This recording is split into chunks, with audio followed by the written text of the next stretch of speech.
Here's a close-up of standard division caboose number 997 and its sister number 992. We've previously seen 994, and you'll notice the difference between these. I've put the roof wax on 992 and 997, mostly because I just wanted to see what it would look like. Just have something different so they don't all look the same. I have two more undecorated standard division cabooses that will be ready for the paint shop soon. Those I will not have the roof wax on, so they look a little bit more modern. You can see there's a standardization of the paint scheme, something like Santa Fe used to have, road number on the sides of the cupola. I like the idea of being able to see road numbers as the train's passing by. Here we have a special little fella. This started out as an AHM track cleaning car, and one of our regular operators decided to surprise me with a little gift and took it away under the excuse of wanting to improve its operation by putting on metal wheels. It came back to me with an entirely new body and painted red and black. All I had to do was add the decals and away we go. Quite a nice little surprise, and it's an efficient little transfer van, keeping the tracks clean in all the industrial sidings whenever it's assigned to one of those jobs. There are 3 SW1500s in the Q&NE fleet, numbers 15, 16, and 17. You've already seen 16 and 17 in other videos, and number 15 has just joined the ranks of painted locomotives.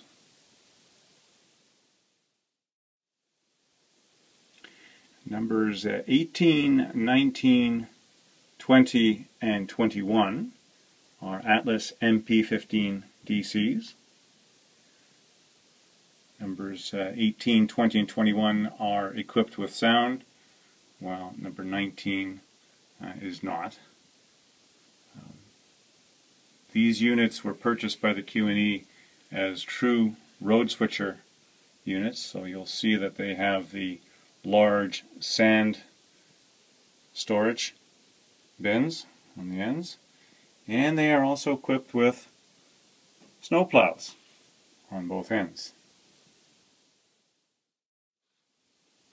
One of the key differences between the Atlas MP15 DCs and both the Athearn SW1500 and MP15 ACs is that the Atlases come with clear plastic inserts for the number boards, whereas the Athearn units are just molded areas where the number boards are on the nose of the locomotives. So when I flip the lights on the MP15 DC, the number board lights up quite nicely. That's because the decals that I've applied are white on black, or I should say black on white, with the white shining through. The other really neat thing about the MP15 DCs is that they come with the removable grill. So for painting, you can paint right across the louvers, and I was able to put the red and then the yellow stripe across to give it a much more finished look, like the MP15 ACs has. The SW1500s, unfortunately, there's no easy way to run the yellow stripe across the grill without it looking basically all chopped up. So we have to assume that the Q&NE ordered the SW1500s with the grills painted fully black, but then upscaled it for the MP15s, showed a little class with the yellow stripe running right across.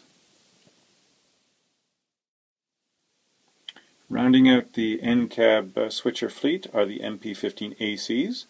You've seen number 23 before. And here is sister unit number 22. Number 22 does not have sound. Number 23 does.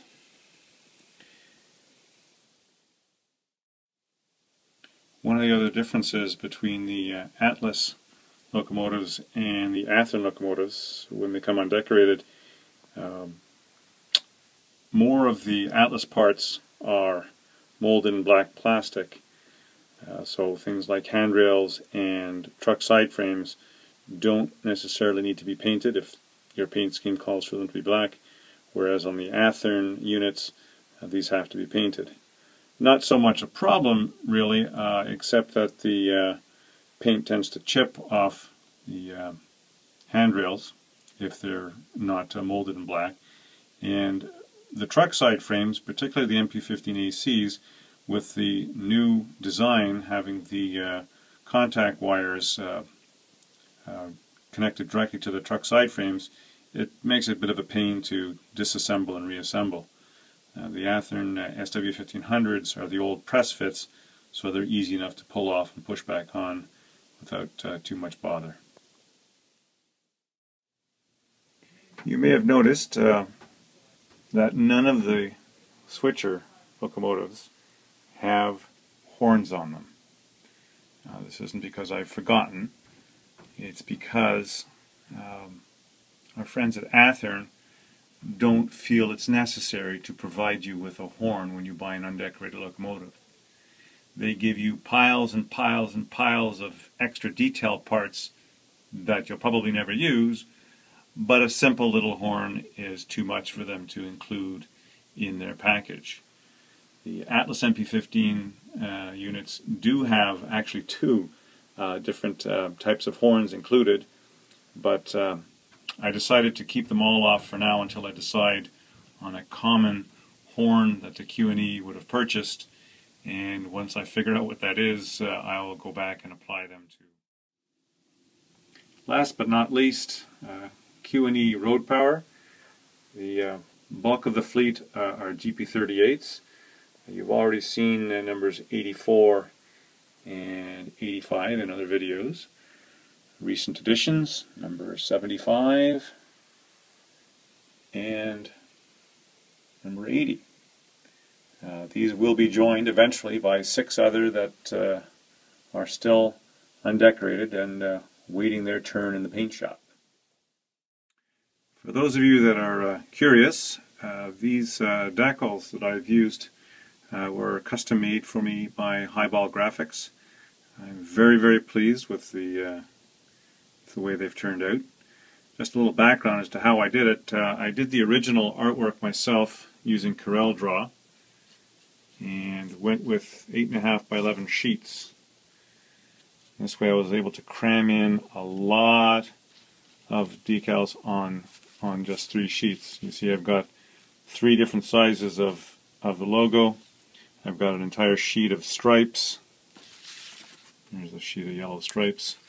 There's a lot of stripes in this paint job, the sills and around the bodies.